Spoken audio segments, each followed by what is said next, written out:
नमस्कार मंडळी. तर आज म्हटलं चला आखाड तळूया. तर तुम्ही तळलाय का आखाड? कोणते कोणते पदार्थ तळलेत मला कमेंट करून नक्की सांगा. तर 2 वाटी पाणी घेतले, 1 वाटी गूळ घेतलाय. तर म्हटलं ते उकळत ठेवते आणि मग पीठ मळून घेते.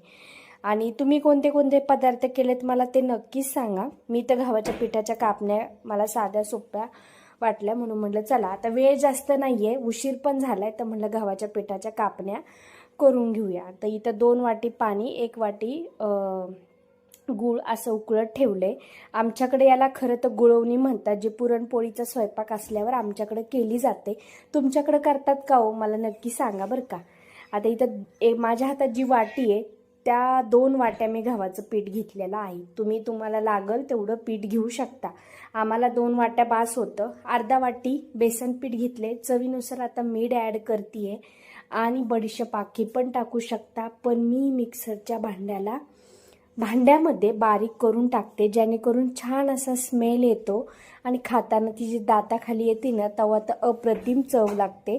थोडंसं मऊ हव्यात कापण्या, याच्यासाठी तेल टाकलं. इथं आपली गुळवणी म्हणजेच गुळाचं पाणी रेडी होतं. मी थंड होऊन दिले, नाहीतर तुम्ही गरम ओताल आणि हात भाजून घ्याल, तसं काही करू नका बरं का. तर मी इथं पहिल्यांदा थंड होऊन दिले आणि मग चमच्यानी, तरी देखील मी चम्मचनी पहिलं मिक्स करून घेते. आणि कोमट पाणी असलं तरी हाताला भाजतं, त्यामुळे इथं छान असं पीठ आपलं मळून झालंय. पुऱ्यांपेक्षा पीठ हे घट्टच मळायचं आहे, पातळ मळायचं नाहीये, नाही तर पाण्यावानी पीठ करून ठेवाल.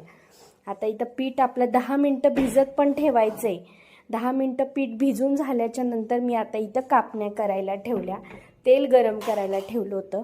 आता इथं मी कापण्या करून घेते. कशा करते ते तुम्हाला पुढं दाखवते. आणि मला सांगा, कमेंट करत जा, म्हणजे मला तुमच्या कमेंट वाचून छान वाटतं. तर मी माझ्या शंकरपाळ्याचं करंजाचा जो चमचा असतो त्यानीच काप करतीये. जे कटर असतं तुमच्याकडे त्यांनी करू शकता, सुरीने देखील करू शकता.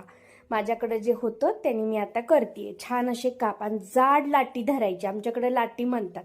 हां, तुमच्याकडं पोळी म्हणत असेल किंवा काय ते तुम्ही मला सांगू शकता. आता इथं मी जाड अशी लाटी करून घेतली आहे. जाड पण करायची नाही, जास्त पातळ पण नाही, मीडियम अशी लाटी लाटायची, जेणेकरून तेलात टाकल्याच्या नंतर जळणार नाही. तर इथं आपल्या छान अशा कापण्या तयार आहे. पहिलं देवासाठी आपण ज्याच्यासाठी निवद केलाय त्याला पहिलं बाजूला काढून ठेवूया, म्हणजे देवासाठी बाजूला प्रसाद काढून ठेवूया. त्याच्यानंतर अशा सुंदर अशा कापण्या रेडी आहेत. आणि असे छान छान ब्लॉग बघण्यासाठी आपल्या चॅनलला लाईक, शेअर, सबस्क्राईब करत जा. जरा नुसतं स्क्रोल करून सोडून देत जाऊ नका. अप्रतिम टेस्टला झालं.